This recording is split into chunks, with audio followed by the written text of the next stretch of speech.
za rešitev kompresije plačne lestvice, ki se kljub plačni reformi ponovno pojavila.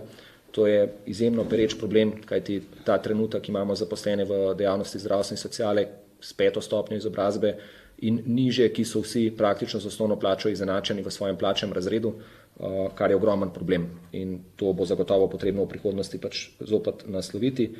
In moramo stremeti k temu, da bosta oba ta izjemno pomembna družbena sistema oziroma podsistema, stabilno javno zdravstvo in socialno varstvo, temelj naše družbe.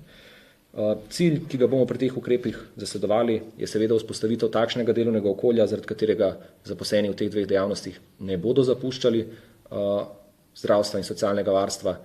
To je seveda ena izmed velikih skrbi, s kateri se soočamo tudi sindikati, tudi če zdravstveni in socialno-varstveni zavodi želijo izboljšati delovne pogoje za zaposlene, zaradi različnih razlogov potem zaposleni enostavno obupajo in